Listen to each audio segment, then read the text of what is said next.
Hello, welcome to the Kim Iverson Show. I am Craig Pasta Jardula, filling in for the lovely Kim Iverson. Let's get right to it. A crazy story that just broke the other day. I'm sure some of you saw it online about these tunnels. And no, I'm not talking about the tunnels in Gaza with Hamas. I'm talking about the tunnels that were discovered in Brooklyn. Take a look at this over here. The underground tunnel that sparked a riot at the synagogue the other day, the Chabad synagogue in Brooklyn. In an unexpected turn of events, a riot broke out at the Chabad headquarters in Crown Heights, Brooklyn. And you can see this right here, them going crazy. The NYPD showed up with some New York construction to fill the tunnels with cement. These tunnels were discovered about 3 weeks ago, but they wanted to stop them, some of the people within the synagogue. And this is one of the most popular synagogues right now, not just in Brooklyn, but in the whole world. And if you're wondering, these particular Hasidic Jews, they're not so much the pro-Palestinian type. They are actually pro-Zionist. But take a look from this article over here, breaking news.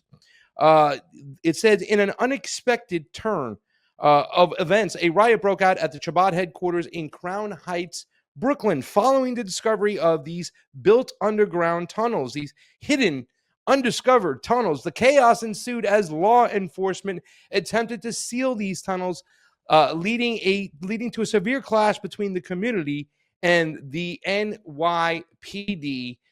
This is just crazy, and I'm just wondering. Some people had a lot of speculation on why these tunnels were there. But let's talk about the discovery of the tunnels. The tunnels were discovered beneath the Chabad Lubavitch World Headquarters, a significant building in Crown Heights, Brooklyn. The clandestine construction threatened the foundation of this landmark. The revelation was made roughly 3 weeks ago, but investigations revealed that the construction work had been ongoing for the past 6 months, involving several yeshiva men. This is kind of crazy. A lot of people were trying to speculate on what these tunnels are all about. One speculation, one theory is that in case of another pandemic, if in fact they want to go to synagogue, they would have these tunnels in which they could hide. I don't know if you remember when the COVID-19 started, one of the communities that was hit a lot for breaking protocols, in other words, parties assembling from the mayor at the particular time in New York. Both mayors, and both governors were really pissed off about this. And they had spoken about the fact that people were not to gather in big parties. So they would show up the doors and they'd say, "What are you doing?" "We're praying, we're praising. It's our religion. We're allowed to." Well, the Hasidic community got hit the hardest in New York.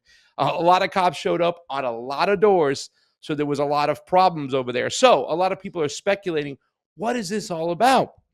Take a look at this tweet we have up from Stu Peters over here. Of course, Stu Peters is going to say something like this: sex slave tunnel. If you take a look, a lot of people were speculating, what about this mattress? You see this mattress right over here with the stain on it? What's a mattress doing down there in the first place? Is it human trafficking going on? I don't know. Is it a sex slave tunnel going on? I don't know. That's for you to decide. Is this just tunnels so they can go and pray in the case of another pandemic or another situation? Nobody knows. It's just speculation across the board. It is a crazy story. But while we're on this story, let's talk about the relationship this particular synagogue had with Netanyahu. So one of the heads of the synagogues for many years, Rabbi Menachem Mendel Schneerson, and he passed away in 1994, but he had a strong relationship with Netanyahu. Take a look at this video back in 1990. This is before Netanyahu was the prime minister. So it kind of gives you a different story of this particular Hasidic community, where they're normally, a lot of them are very pro-Palestinian. Very different right over here. Take a look.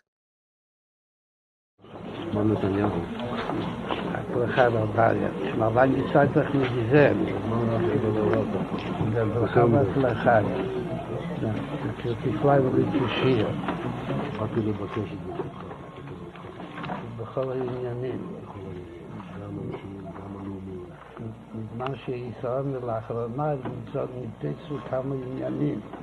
פתחו כמה. מה שרואה עוד, וגם משהו שעדיין משאיר ליבו. אז הייתה משהו עם מה ידיעתו. ועושים. הכנראה שהיא מספיק, כאילו שהיום כבר כמה שעות התבגר ועדיין לבוא, אבל יש עוד כמה שעות, אבל יש להשתדל גם היום, בצורות טובות. יש שמחה וטוב לבוא. הכדי שחסידים מקפידים שכל מנוי ומצא שמחה. בצורות טובות, הצלחה רבה. So you can see there was a relationship with Netanyahu in this particular synagogue and this particular Rabbi Menachem Mendel Schneerson. In fact, it goes more than just saying, hey, let's have a good relationship together, God bless you, and whatnot. Netanyahu has been on record for quoting the fact that he was inspired by this particular rabbi when it came to speeches at the UN. And this is from the Jerusalem Post right over here. You can take a look at by Mendel Schneerson. The last leader of the Chabad Lubavitch Hasidic movement, was the inspiration for Prime Minister Benjamin Netanyahu's speech in the UN, Netanyahu said last week, following the speech in the General Assembly. The Prime Minister told reporters that his defense of Jewish people was inspired by Schneerson, who urged him during a 1984 discussion at the Chabad Lubavitch headquarters to light a candle of truth in his dealings with the UN. Talking about lighting your candles, maybe he's still taking the same advice about lighting candles underground as they're moving through these tunnels. It is just crazy. This is also from the times of Israel. I want to kind of, harp on this because, like we said just earlier in this show, a lot of the Hasidic Jews, and there's a lot of communities inside Israel themselves, in which they are very pro-Palestinian. Not this particular group of Hasidic Jews, especially Rabbi Schneerson, before he passed away many years ago. Netanyahu tweets, quote of Lubavitcher Rebbe, God is on this side, our side. Benjamin Netanyahu tweets a message to his rivals this morning. Nothing that today is the Hebrew anniversary of the death of Menachem Mendel Schneerson, the Lubavitcher Rebbe. Netanyahu writes, I am reminded of comments made to me by the rabbi of Lubavitch.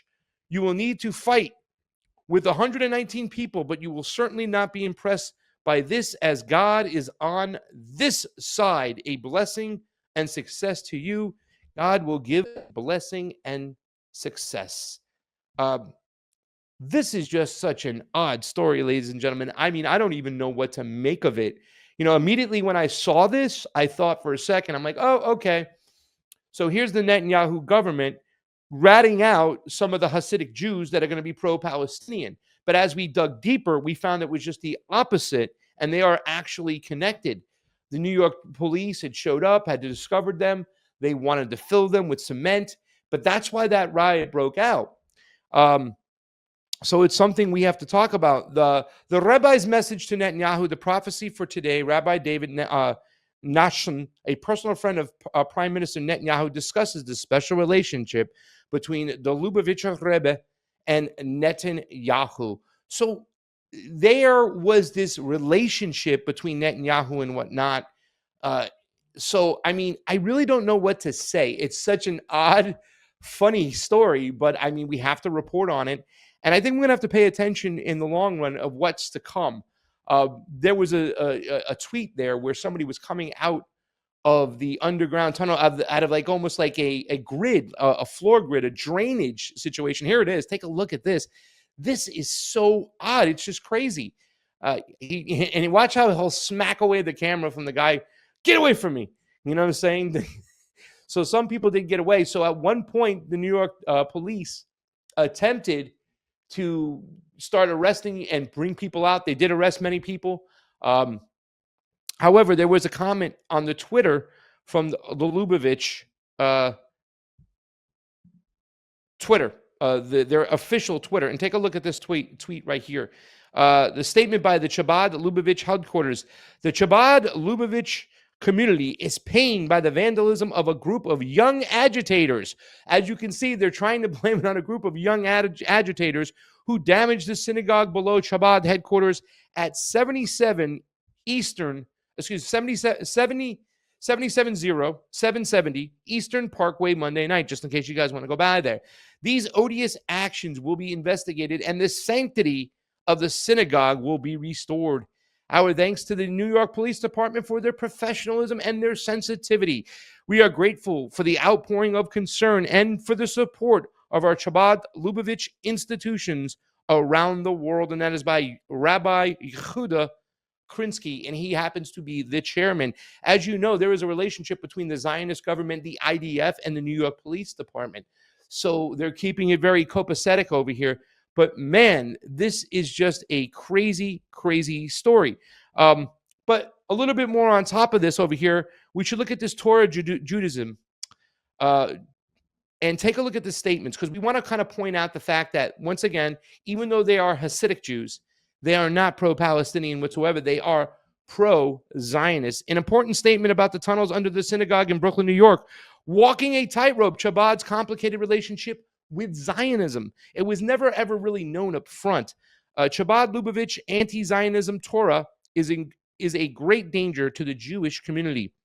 The synagogue where the tunnels are located belongs to the Chabad Lubavitch community, a structure known for its support of Zionism and Israel. In particular, the Chabad Lubavitch rabbis have secret agreements and complicated relationships with the Netanyahu and the Israeli state, the Netanyahu government and the Israeli state. They are the community that supports Zionism the most in the Holy Land. In the past, they appeared to be anti-Zionism. Later, as a result of information that emerged, it was revealed that they secretly supported Zionism. When I grew up in the 1970s, explains Chem Raport, a British Chabad rabbi, author, and scholar, my friends to the right, from Satmar or Brisk, would harass me by saying the Reb was a Zionist, whereas my friends from the left would taunt me that the Reb was anti-Israel. Still today, one hears both of these arguments. For me, as a Lubavitcher, I see the Reb as having as posed an extremely nuanced position, often walking a tightrope. So they always don't want to reveal their positions necessarily. But we saw that Rabbi Schneerer having a serious relationship with the Netanyahu government, with Netanyahu himself, Netanyahu actually quoting him. So this is the first story of the day. Ladies and gentlemen, this is so odd. I mean, I don't even know what to say. I don't even know what to make of this. What do you think the tunnels are for? That's for you to decide. You know, some people think that just in case of another pandemic, they'll have a place to go and pray without the New York Police Department coming in, knocking on their doors, knocking on the synagogue. Because remember, a lot of people were arrested for, congregating together. They had these mandates in place, and they also had these rules, which they didn't want to have any more than 6. We saw videos of them knocking on doors and saying, how many people you got upstairs? And it would be more than 6. And the New York Police Department would get very agitated. So, I mean, we shouldn't come or draw any conclusions until this is played out. But obviously, there was a group of people. It's funny how the synagogue itself is blaming it on a group of young, radical, people within their own community that are going, out of the way to make sure that these tunnels are underground. And they're acting like the whole community did not know of these things. So it's just an odd, crazy story, ladies and gentlemen, someone we have to pay attention to. I don't know what to make of it. We'll keep a close eye. You can see them underground over there, drinking, praying, whatnot. The New York Police Department had a little bit of they had their hands full, but eventually they arrested some of the men that were there. They were taken away. I don't know if the concrete has been laid down, but it's something we will pay attention to.